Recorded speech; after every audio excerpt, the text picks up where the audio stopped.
It's 12:47 on a Wednesday.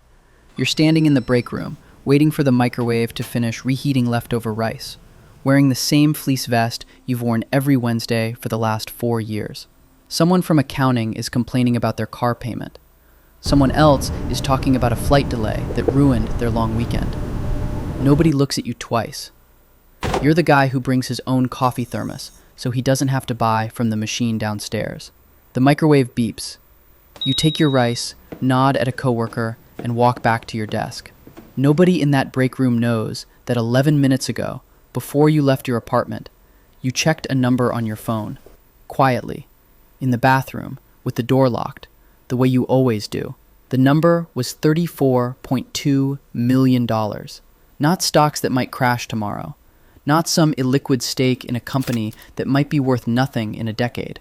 Diversified, invested, compounding, real. You built it slowly, on an ordinary salary, over 19 years, and not one single person in this building has ever asked you a question that would reveal it. Here's what nobody explains about being quietly, genuinely wealthy, while everyone around you assumes you're ordinary. It isn't a performance. It isn't a secret you're straining to keep. After a while, it just becomes the water you swim in. This is what that actually feels like. Not the number, the life built around it. My name is John. Let's get into it. It starts small. It always starts small. A coworker asks if you want to split an Uber to a work event. You say yes, not because you can't afford your own, because splitting the Uber is what a normal coworker does, and normal is the entire architecture you've built your life on top of. You drive the same car you bought used 6 years ago, not because you love it, because a new car is an announcement. And announcements are exactly what you've spent 2 decades avoiding. Someone mentions a vacation they're saving for. You nod along. Mention you're thinking about a long weekend somewhere close, something modest. You don't mention the property you technically could buy outright in the destination they're describing. None of this feels like lying. That's the part people don't understand from the outside. It feels like consistency, like character. The version of you that everyone at work has met is not a mask. It's simply the version of you that never had a reason to change, because changing was never required to access anything you actually wanted. The hardest part isn't hiding the number. It's what the number does to ordinary moments. A coworker, someone you genuinely like, mentions offhand that they're behind on a medical bill. Nothing dramatic, just a stressed comment made while microwaving their own lunch. The kind of thing people say to fill silence. You could fix it in the time it takes the microwave to finish. You could fix it and never think about the money again. You don't. Not because you don't care, because the moment you fix it, you've announced something you've spent 19 years protecting.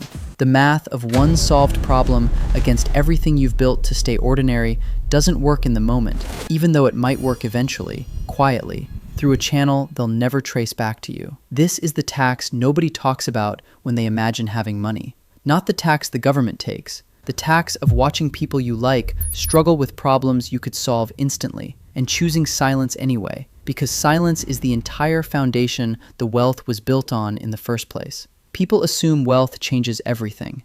It changes remarkably little, and the little it changes is almost never visible. What didn't change? The fleece vest, the used car, the Wednesday rice, the habit of splitting Ubers, the instinct to undersell every good thing that happens to you, because overselling draws questions, and questions are the one thing the entire system was built to avoid. What did change is quieter than anyone expects. You stopped being afraid of your bank app. You used to open it with a small flinch, bracing for a number that might disappoint you. Now you open it the way other people check the weather. Informational, not emotional.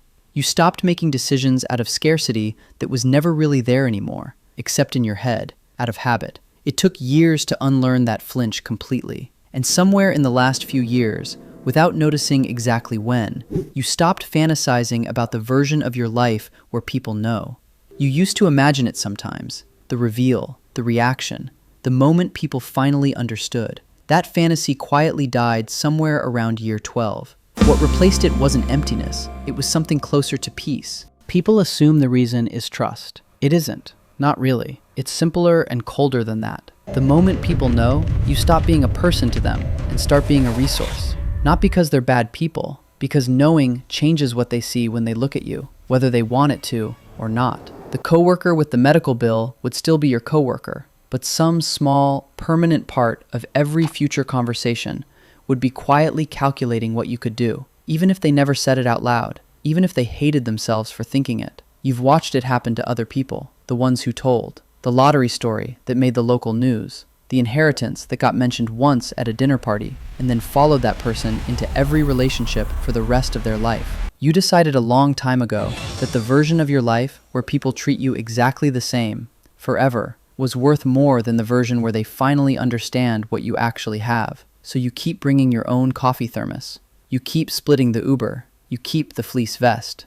Not because you have to, because you chose to, so long ago that it stopped feeling like a choice and started feeling like simply who you are. The microwave beeps again. It's a different Wednesday now. Same break room, same fleece vest, or one that looks close enough that nobody would notice the difference. Someone is complaining about a flight delay. Someone else is talking about a car payment. You nod, take your rice, and walk back to your desk. $34.2 million is compounding quietly in an account nobody in this building will ever see the balance of. It doesn't make today feel different. That's the part almost nobody understands until they've lived inside it for a while. The money was never supposed to make Wednesday feel different. It was supposed to make sure that whatever happens on some future Tuesday, the one you can't see coming yet, doesn't get to break you. That's it. That's the whole quiet architecture of it. If this gave you a window into a kind of wealth nobody ever shows you, hit subscribe. And tell me honestly in the comments, if you were sitting on a number like this right now, would you actually tell anyone? Or would you bring your own coffee thermos too?